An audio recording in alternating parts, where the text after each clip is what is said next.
Olá, boa tarde. Começa agora o JTV UFMA. Vamos aos destaques de hoje. Incêndio destrói estrutura da Feira da Cidade Operária. IMET alerta para baixa umidade no ar em todo o estado. Período de férias. A autorização de viagem para menores cresce 74% e atinge recorde no Maranhão. Museu de Arte Sacra oferece visita guiada com performance teatral. E o UFMA anuncia a abertura das inscrições para a 5ª edição do Prêmio Mulheres Inovadoras. Nosso telejornal está no ar.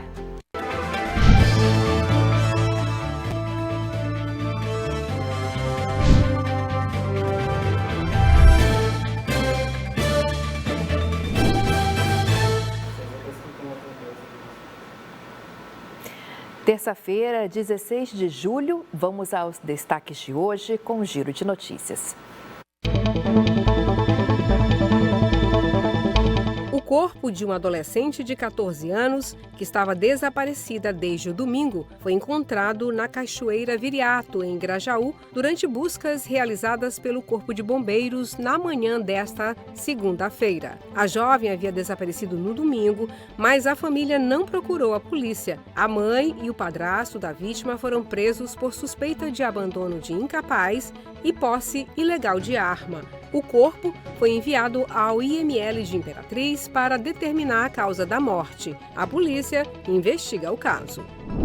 A Polícia Federal do Maranhão deflagrou, nesta terça-feira, a Operação Conluio Exploratório para combater a extração e comercialização ilegal de madeiras retiradas de terras indígenas inseridas na Amazônia Legal do Maranhão. Segundo estudos do Instituto Nacional de Pesquisas Espaciais, a terra indígena Geralda Toco Preta, localizada entre os municípios de Arame e Itaipava do Grajaú, é a segunda terra indígena que sofre maior pressão de desmatamento. Um incêndio na manhã desta terça-feira destruiu 7 boxes na Feira da Cidade Operária, em São Luís.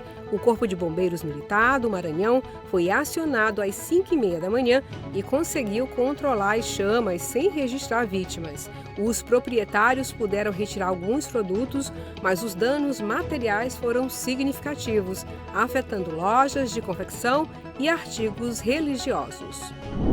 O Instituto Nacional de Meteorologia emitiu um alerta amarelo para a baixa umidade relativa do ar no Maranhão, válida até 10 horas desta terça-feira. A umidade pode variar entre 20% e 30%, apresentando baixo risco de incêndios e impactos à saúde, como irritação nas vias respiratórias e pele seca. Medidas de precaução incluem hidratação, umidificação do ambiente e cuidados com a pele.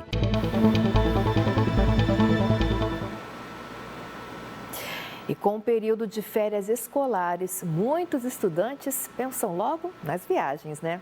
Agora, para que os menores de 16 anos possam viajar sozinhos ou acompanhados por apenas um dos responsáveis, é necessário a gente ter as autorizações eletrônicas de viagem.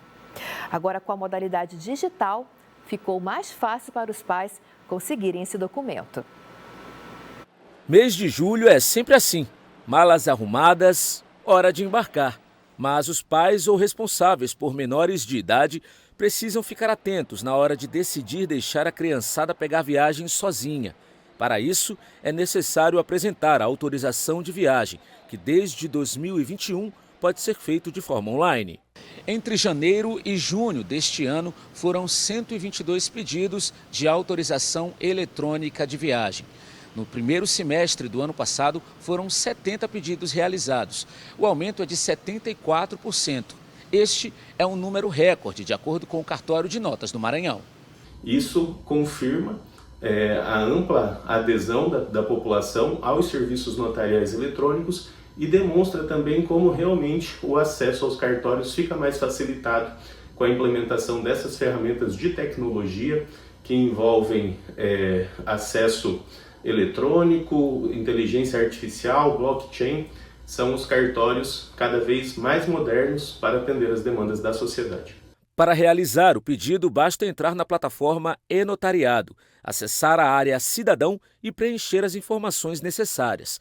Os requerentes podem escolher se preferem retirar o documento presencialmente ou realizar o procedimento por videoconferência. Foi o que fez esta psicóloga quando o filho mais velho viajou para realizar intercâmbio. É uma segurança, né, a mais, além de todos os outros documentos que eles enviam, de questão de seguro, viagem, né, de cartão de saúde, tudo. Essa autorização eletrônica é uma segurança a mais de que tem a autorização dos pais, dos dois, não só da mãe, mas dos dois, apesar da gente ser divorciado e ele não morar aqui, tinha autorização dos dois para que ele viajasse com segurança. Este diretor de agência de viagem afirma que o Brasil é um dos países mais rigorosos quando o assunto é permissão de menores em viagens nacionais e internacionais. Todo jovem que viaja, toda a família que vai mandar um filho, eles passam por um checklist. E nós temos acesso a essa documentação. Tem como a gente verificar a veracidade. Então, documentações como visto, passaporte, autorização para viajar com o menor desacompanhado, como são documentos de governo, a gente tem acesso a verificar se esse documento está correto ou não, por ser documento de governo. De malas prontas, preparados para viajar, mas é claro, com muita responsabilidade. Pois é, muita gente viajando, saindo do Maranhão, mas tem muita gente chegando também aqui ao nosso estado. É grande a movimentação no aeroporto de São Luís e os setores do turismo estão bastante otimistas com os lucros neste ano. São João e férias escolares. A rede hoteleira de São Luís trabalha com um sorriso no rosto. E não é para menos. A expectativa é de uma taxa de ocupação hoteleira acima dos 80%. Em hostels, sobe para 90%. Hoje nós estamos muito felizes na questão do trade turístico. Já temos um avanço muito grande na ocupação. Isso se deve ao incremento que o governo do estado, o município tem feito, divulgando e treinando as operadoras a nível nacional e também regional. Mas não podemos esquecer que também é muito propício os eventos científicos, né, acontecendo em vários locais da cidade. Isso tem ajudado com que a cadeia produtiva do turismo está em alta.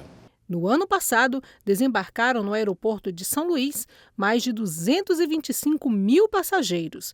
Neste ano, a previsão em relação ao número de desembarques é ainda maior. De acordo com o Observatório do Turismo, no primeiro trimestre do ano, houve um aumento de 5,84% no fluxo aéreo do estado.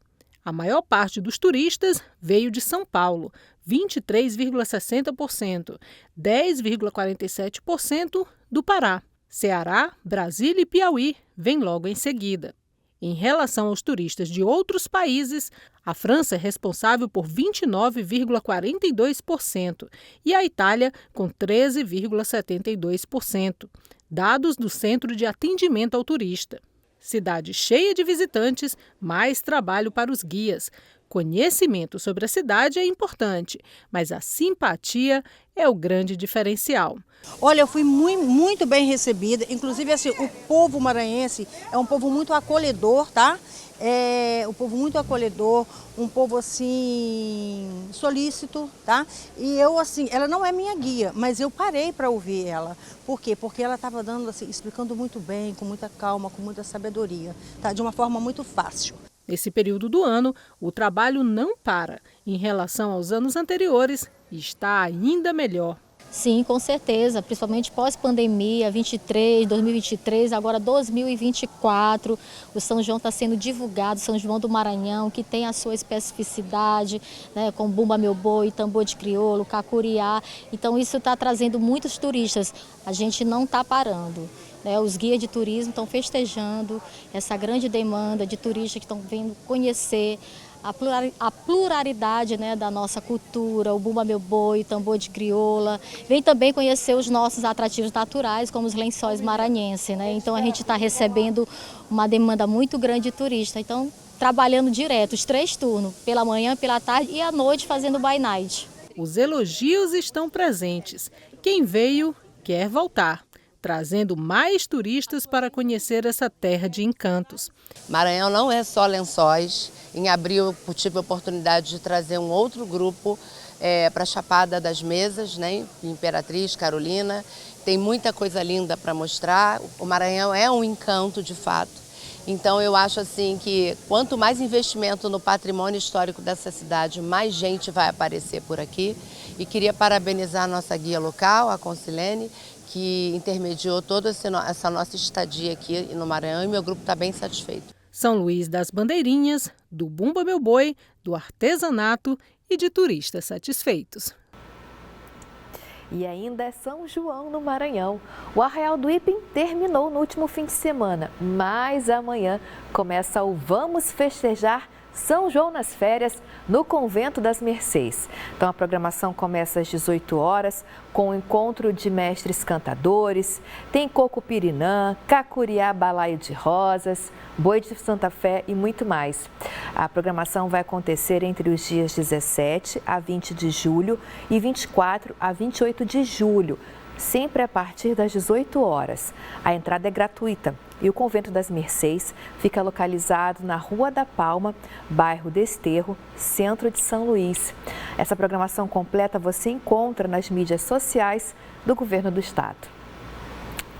E outra opção para você curtir nestas férias é conhecer as riquezas dos nossos museus. Olha, tem programação especial no Museu de Arte Sacra, com visita guiada e performance teatral. 33 degraus, subindo em direção à diversão e ao conhecimento. Senhoras e senhores, boa tarde. Tudo bem com vocês? Sim. Imagina dar de cara com Daniel Delatouche explicando sobre a invasão francesa ao território de São Luís, ou se deparar com a visão de Nossa Senhora da Vitória realizando o milagre da Batalha de Guaxenduba. Lúdico misturado com real. Essa é a proposta do projeto Férias no Museu, que vai acontecer todas as sextas-feiras do mês de julho no Museu de Arte Sacra do Maranhão. A gente quis trazer uma visita diferenciada, né? Uma visita onde eles têm uma oportunidade única de vivenciar esses personagens contando essa história aqui no museu. Eles vão fazer uma visita completa, onde eles vão conhecer o nosso acervo, né? E mais o teatro, né? Algumas salas vão ter uma parte teatralizada, conhecer um pouco mais da história e da arte sacra do Maranhão. O Elton é um dos personagens da visita guiada. Ele dá vida a Daniel Delatouche, líder da invasão francesa a São Luís. Para ele, esta é uma experiência enriquecedora. É sempre muito gratificante podermos levar informação às pessoas, né? A partir desse momento que a gente está trazendo um pouco da história da fundação da nossa cidade para as pessoas que vêm nos assistir, elas ficam meio que encantadas em ver um personagem tão importante na fundação da nossa cidade. Ele praticamente ali encarnou-se na frente dela, contando como que se deu esse processo da chegada na cidade de São Luís, do levantamento do forte, dos índios, da socialização com os índios. E é a Rita Caldas que interpreta Nossa Senhora da Vitória, a padroeira de São Luís. É ela que realiza o milagre de Guaxenduba. A lenda diz que a santa transformou areia em pólvora, o que deu munição para os portugueses vencerem a batalha contra os franceses. E transformarei areia em pólvora, para que os meus filhos portugueses possam vencer você e a sua tropa. Vamos! Vai embora agora, Daniel! E quando a gente fala de Nossa Senhora da Vitória, além da história, da cultura, a gente também vai tratar da fé das pessoas. Então, para mim, eu me sinto muito feliz de estar participando desse momento e de estar fazendo essa troca, porque a gente leva conhecimento, mas também recebe muitas coisas em troca. Então, para mim, é muito prazeroso. A pequena Maria Laura, de 10 anos, veio de Curitiba para São Luís e adorou o passeio. Eu gostei bastante de conhecer aqui. A gente foi a alguns museus, contando com esse, eu gostei bastante desse museu. E o que você descobriu aqui, que você achou mais interessante assim? Achei interessante muitas coisas, eu gostei muito da parte teatral, onde foi muito bom, né, por causa que é uma forma mais fácil de entender a arte sacra. Já a irmã Maria Eduarda ficou encantada com a maneira como o passeio foi realizado. A interação direta entre visitantes e personagens deu uma perspectiva diferente para quem estava por lá. Foi incrível! Eu nunca tinha ido num museu nesse esquema de visita guiada e que torna muito mais imersivo e muito mais lúdico. a apresentação e o entendimento do conteúdo das artes no geral. No mês das férias é sempre uma boa pedida, um passeio que envolva diversão e conhecimento. Vale a pena conferir.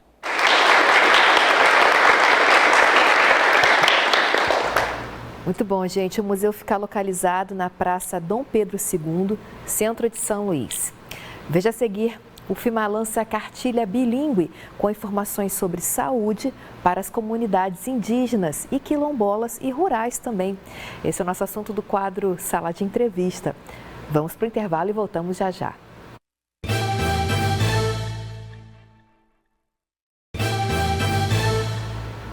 Estamos de volta e a UFMA anunciou a abertura das inscrições para a 5ª edição do Prêmio Mulheres Inovadoras. Vamos saber mais detalhes agora com o repórter John Rayen.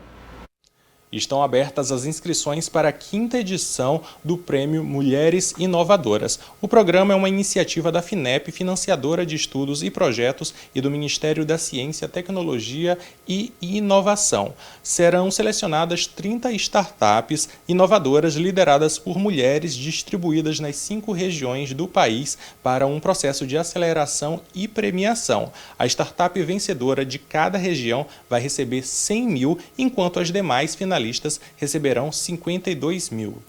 Para mais informações e detalhes é só acessar o site finep.gov.br e as inscrições vão até o dia 5 de agosto. Volto com você no estúdio. Obrigada, John.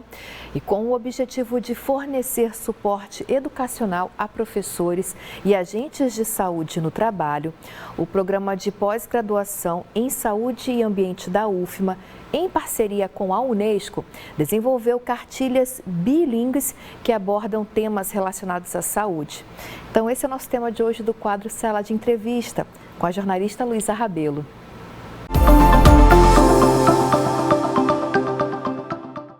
Facilitar a comunicação e uma compreensão mais completa nas relações educacionais e intercultural com os povos originários. Esses são alguns dos objetivos da cartilha desenvolvida pelo antropólogo, médico e professor Istvan Varga, que fez essa cartilha com muito empenho.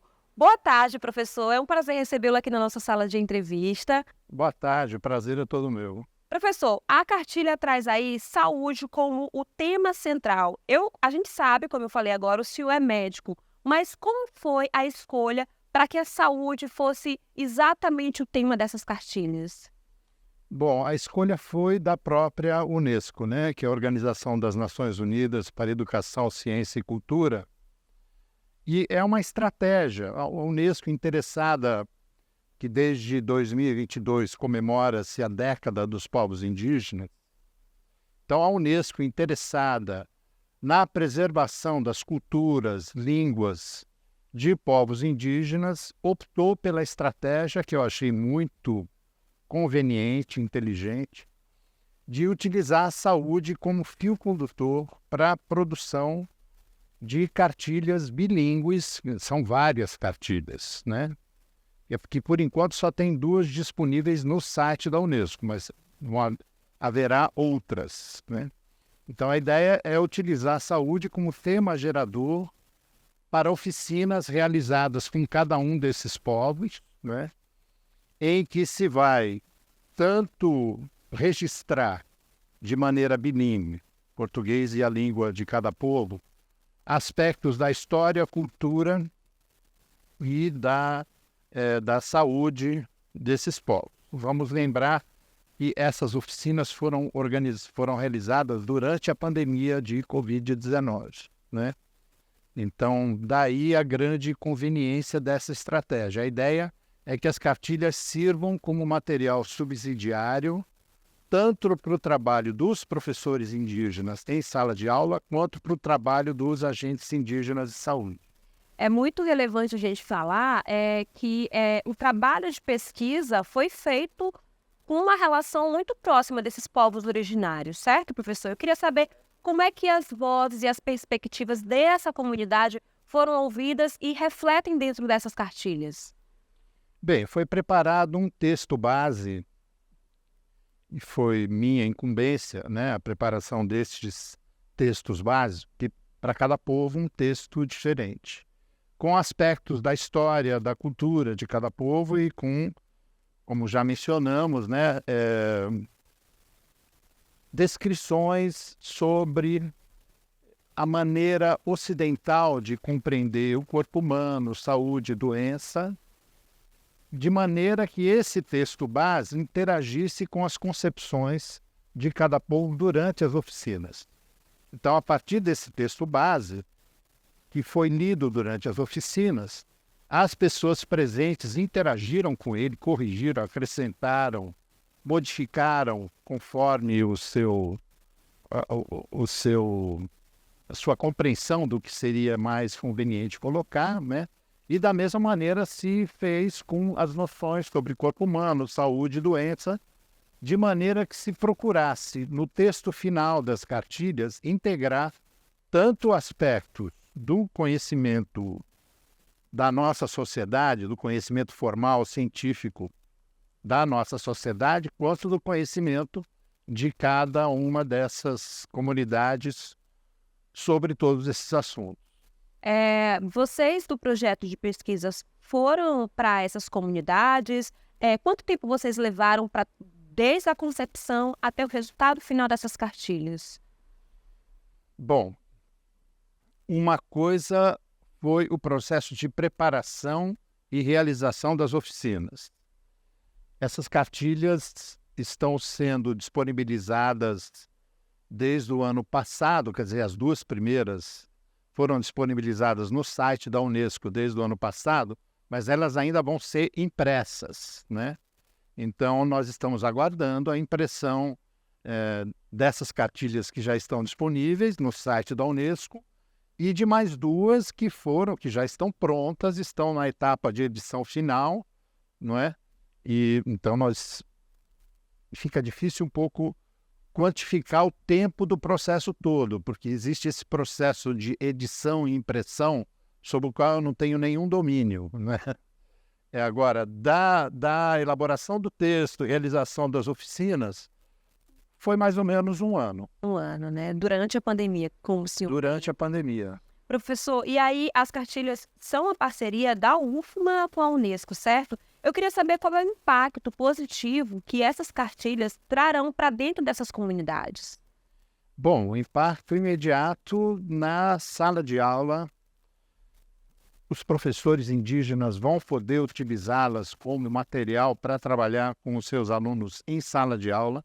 As cartilhas, todas essas oficinas foram registradas em vídeo e fotografadas. Além disso, os indígenas participantes das oficinas elaboraram desenhos sobre os vários aspectos que estavam sendo trabalhados durante as oficinas. E as cartilhas incorporaram esses desenhos, né? Então é um material muito, muito interessante mesmo, né? Que além de servir de suporte para o trabalho do professor indígena em sala de aula, vão servir de suporte para o trabalho dos agentes indígenas de saúde também, no seu trabalho no âmbito aí do Distrito Sanitário Especial Indígena do Maranhão e no dia a dia das comunidades. Professor, para a gente finalizar, eu queria saber qual é a importância de apresentar informações de saúde na língua materna dos indígenas e o que isso propicia para a valorização desses povos. Nós sabemos da importância de preservação das línguas e das culturas indígenas, não é? Mas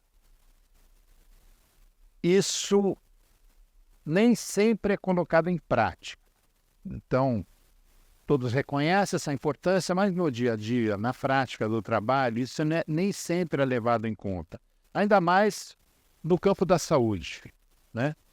Então, a gente considera que essas cartilhas vão ser uma peça, um instrumento muito importante para que os agentes indígenas de saúde, os professores indígenas, e os alunos e os pacientes que estão sendo atendidos por esses agentes indígenas de saúde, consigam fazer de maneira mais tranquila a ponte entre os conhecimentos da medicina ocidental oficial e os seus próprios conhecimentos, a sua própria cosmologia a sua própria maneira de compreender o corpo, a saúde, a doença, né? A gente tivemos um cuidado conceitual muito grande na maneira como colocamos todas essas ideias e essas concepções na cartilha. Tomamos muito cuidado para não tentar reduzir conceitos indígenas aos conceitos da nossa sociedade. E não fugir muito das vezes daquilo que eles colocaram para vocês, né, professor? Exatamente. Professor, parabéns pelo seu trabalho aí do grupo de pesquisa, parabéns à UFMA, à Unesco, por esse trabalho tão relevante. Obrigado, parabéns a todos nós. Obrigada por sua entrevista, professor. Foi um prazer. Ana, eu volto com você. Obrigada, Luísa. Obrigada ao Dr. Estivan Vargas. Parabéns pelo trabalho. E o nosso telejornal termina por aqui. E você de casa pode rever nossas reportagens e entrevistas no YouTube e no Instagram da TV UFMA. E fique ligado na programação do seu canal de ideias. Hoje tem o programa Conceito, às 8h10 da noite. E em seguida, o programa Sem Filtro, às 9h15 da noite, com a apresentação da jornalista Anne Glauci Freire. E o nosso convidado é o Carlos Jorge Taborda, que é o coordenador do Observatório da Indústria do Maranhão. Uma ótima terça-feira para você.